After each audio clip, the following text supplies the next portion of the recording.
দেশদ্রোহী মামলায় চিন্ময় কৃষ্ণ কারাগারের পথে। দেশের বিভিন্ন স্থানে মুক্তির দাবিতে বিক্ষোভ অব্যাহত। ভারতীয় জনতা পার্টি বিজেপির সীমান্ত অবরোধের হুমকি। বাংলাদেশ সম্মিলিত সনাতনী জাগরণ জোটের মুখপাত্র চিন্ময় কৃষ্ণ দাস ব্রহ্মচারীকে সোমবার 25 নভেম্বর বিকেলে রাজধানীর বিমানবন্দর এলাকা থেকে ডিবি পুলিশের একটি টিম গ্রেপ্তার করে।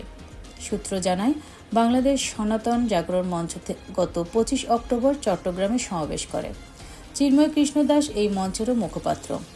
ওই সমাবেশের পরপরই চিন্ময় কৃষ্ণ দাসের বিরুদ্ধে জাতীয় পতাকা অবমাননার অভিযোগ এনে চট্টগ্রামে একটি রাষ্ট্রদ্রোহের মামলা করেন বিএনপি নেতা ফিরোজ খান। পরে তিনি বহিষ্কৃত হন। চিন্ময় কৃষ্ণ দাসের গ্রেপ্তারের খবর ছড়িয়ে পড়ার পর থেকে রাজধানীসহ দেশের বিভিন্ন স্থানে প্রতিবাদ কর্মসূচি এখনও অব্যাহত রয়েছে। এদিকে মঙ্গলবার 26 নভেম্বর বেলা 11টায় চট্টগ্রাম ৬ষ্ঠ মেট্রোপলিটন ম্যাজিস্ট্রেট আদালতের বিচারক কাজী শরীফুল ইসলামের আদালতে হাজির করা হয় চিন্ময় কৃষ্ণকে। বিজ্ঞ বিচারক জামিন খারিজ করে তাকে কারাগারে পাঠানোর নির্দেশ দিয়েছেন।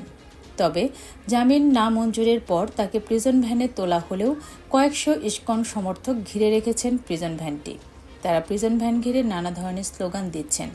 আইনশৃঙ্খলা রক্ষাকারী বাহিনীর সদস্য পরিস্থিতি নিয়ন্ত্রণের চেষ্টা করছেন। অন্যদিকে সনাতনী জাগরণ জোটের মুখপাত্র ও ইসকন নেতা চিন্ময় কৃষ্ণ দাস ব্রহ্মচারীর মুক্তি দাবি করেছে পশ্চিমবঙ্গ বিজেপি। ইসকনের সনাতনী নেতা চিন্ময় কৃষ্ণ দাসের গ্রেপ্তার নিয়ে উদ্বেগ প্রকাশ করে গণমাধ্যমকে রাজ্যের বিরোধী দলনেতা শুভেন্দু অধিকারী বলেন, আমরা এ খবরে অত্যন্ত বিচলিত এবং চিন্তিত। আমরা তার নিঃশর্ত মুক্তি দাবি করছি।